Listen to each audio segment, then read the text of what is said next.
Last week in Michigan politics, the first presidential debate of the 2024 elections sending shockwaves throughout the political realm. How local residents and leaders are reacting as others around the nation are calling for Democrats to make a switch. Plus, the gavel hammering down on a marathon session in Lansing. How lawmakers voted to spend your taxpayer dollars as they passed this year's state budget. And West Michigan playing host to the First Lady of the United States. We have the details on Dr. Jill Biden's visit and what she had to say. I'm Josh Alburtus, and this is your 13 on your side rundown.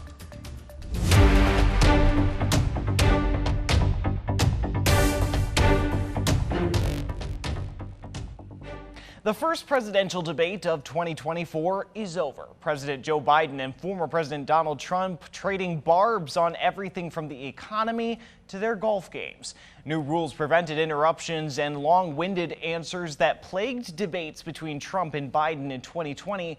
Candidates shared their views on big topics like the border, the war in Ukraine, and abortion. No politician should be making that decision.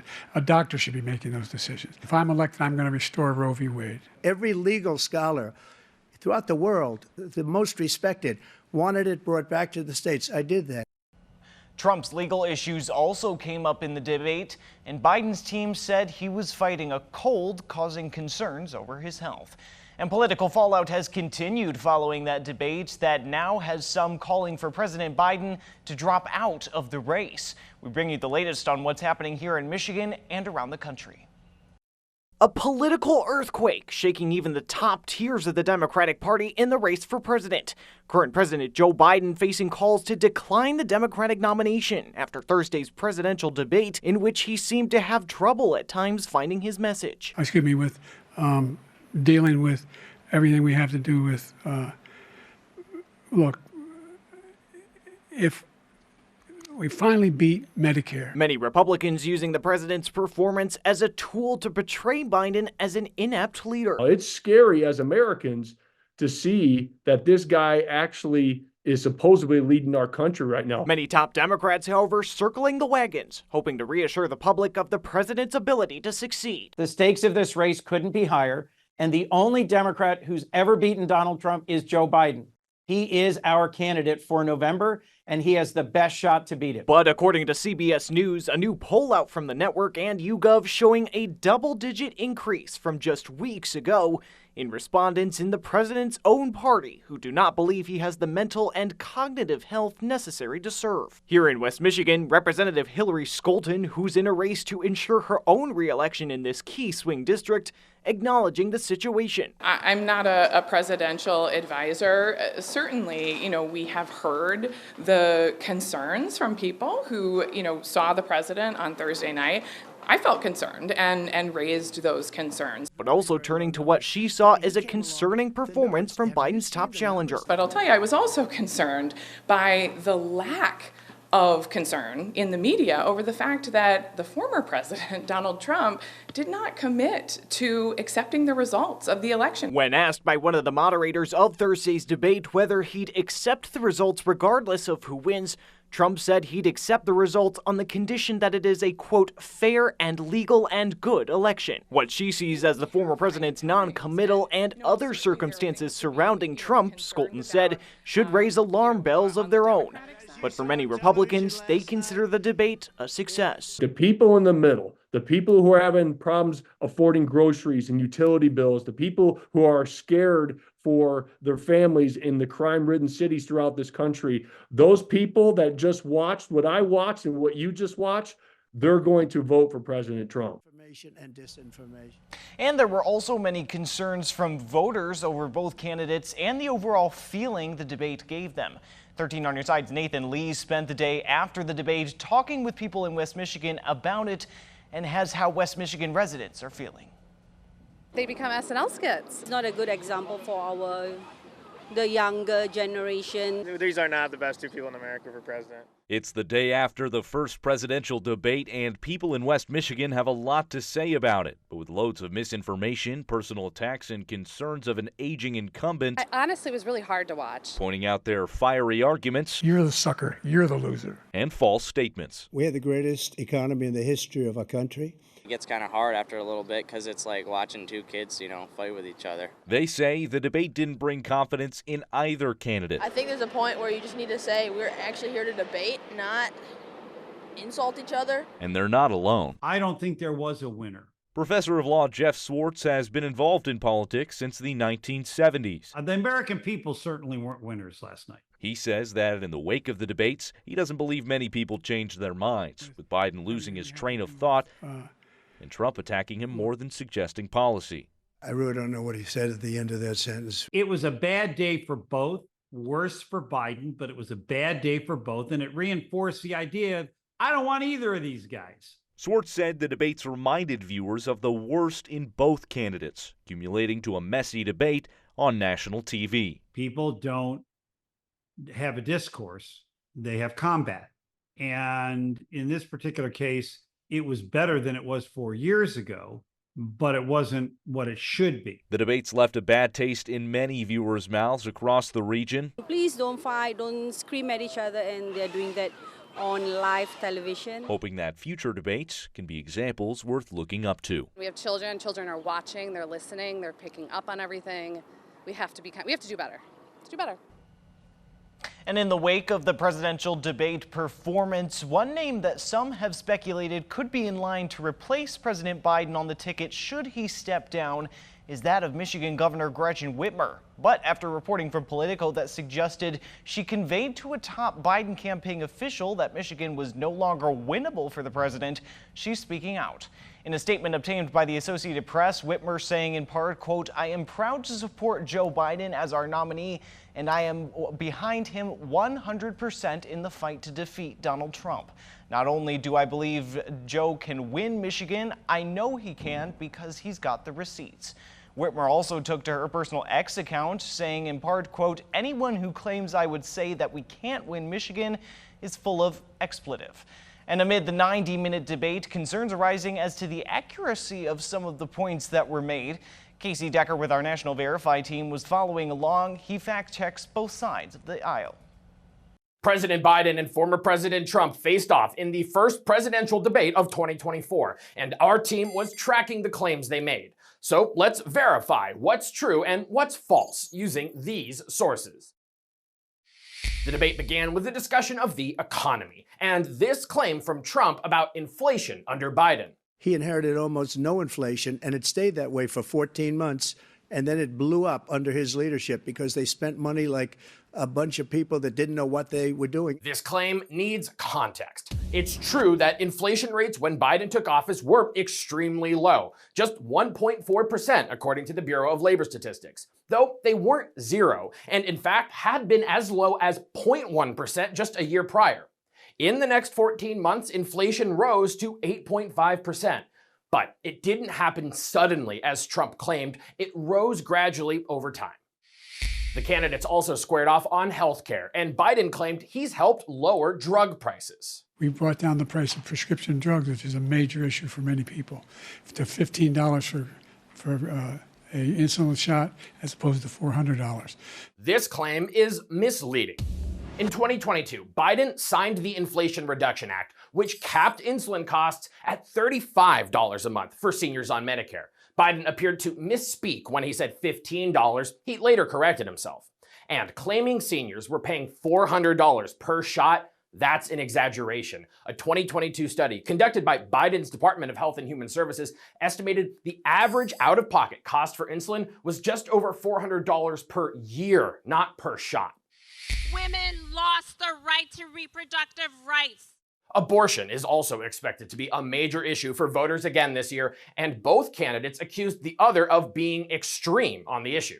The problem they have is they're radical because they will take the life of a child in the 8th month, the 9th month, and even after birth. After birth. Trump went on to claim, quote, after birth abortions are already allowed in Democrat-controlled states. Those claims are false. Killing a child after birth is infanticide, which is illegal in all 50 states. As for late-term abortions, CDC data shows those are extremely rare. Less than 1% happen at 21 weeks or later, and those are often done to save the life of the mother. We have many more claims from the first debate fact-checked for you at verifythis.com. With your Verify, I'm Casey Decker. And after a marathon session lasting well into the next morning, state lawmakers in Lansing last week were successful in passing Michigan's next annual budget. Coming up, how lawmakers voted to spend your taxpayer dollars and how the different sides are reacting.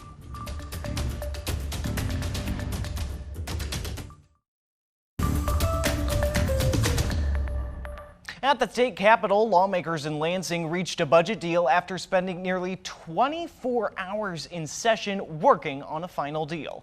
It happened shortly before they were set to leave for summer recess and just ahead of a July 1st deadline.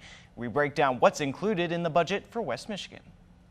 A majority of the members elected and serving having voted therefore, the conference report is adopted. The gavel coming down early Thursday morning, seemingly ending a months-long and cornerstone project for lawmakers now heading to summer recess. After they managed to pass a new budget for the next year, deciding how the state will spend your taxpayer dollars. Today is a pivotal day for Michigan. I stand before you with immense pride as we look to celebrate the passage of a smart, fiscally responsible state budget. A budget of roughly $82.5 billion, which would be the largest budget in state history if signed by Governor Gretchen Whitmer. Last year, we focused our first budget on transformation, and this year we focused on continuation. We are continuing to build on the historic progress we made last year, and with the passage of this budget in front of us today, together we are building up Michigan. Investments into the local Grand Rapids area, including millions of dollars for things like the local home for veterans, a solar array in the former Butterworth landfill, and affordable housing. And throughout West Michigan, many local colleges and universities would be set to see slight increases in their state funding. But not everyone is impressed. The budget was wrong. It was not a transparent process. And I think Senate and House Democrats should be ashamed about the process they use. I couldn't vote for it. And once again, Lansing Democrats have gone on a reckless spending spree with your money. The proposal eventually passing almost entirely along party lines, with Democrats the driving force and Republicans the primary opposition. Many Republicans railing against education aspects in the proposal, including a 0% increase in per-pupil foundation funding for schools over last year. And it was just unbelievable that in times when revenues are still fairly decent, the Democrats had to raid the teacher pension fund and also say no more money in terms of permanent increase in the per pupil allowance. But despite opposition, the bills are now on to Governor Whitmer for a signature. Michigan's pivotal primary election is just weeks away, set for early August. When we come back, the latest on some of the key races we're watching on your ballot.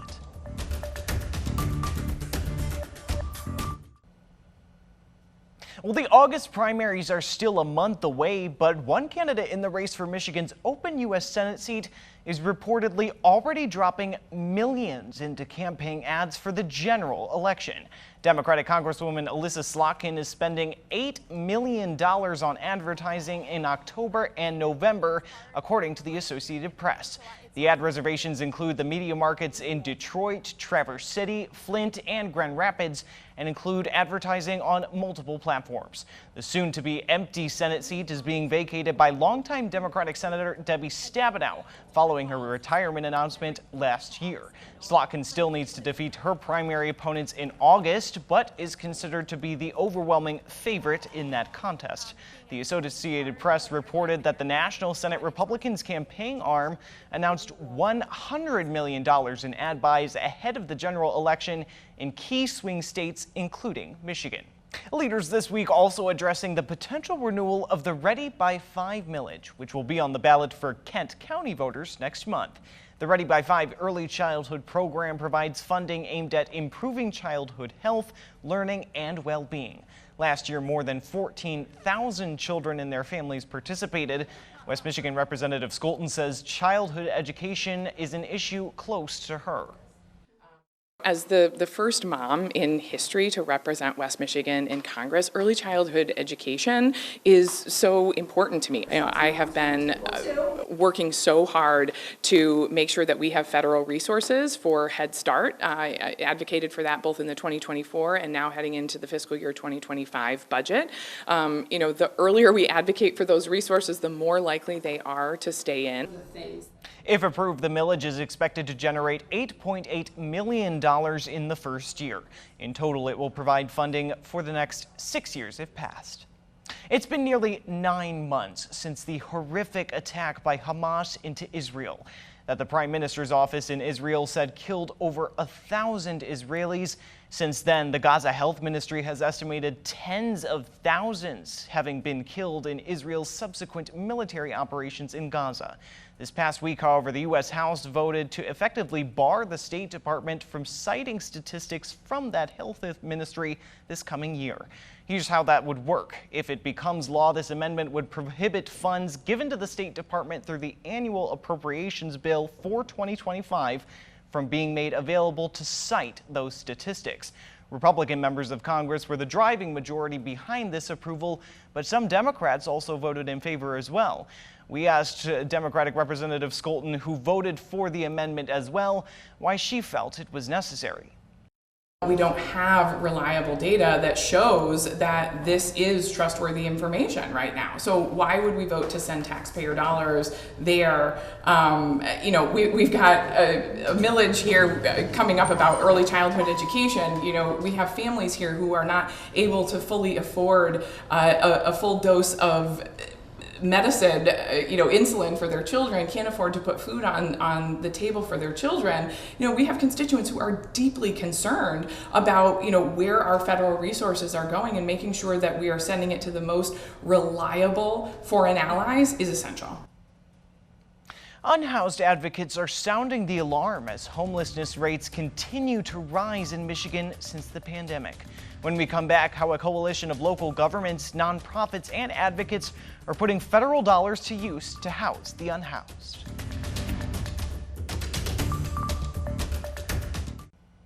A Grand Rapids organization has a big goal to get 100 unhoused people off the streets in 100 days.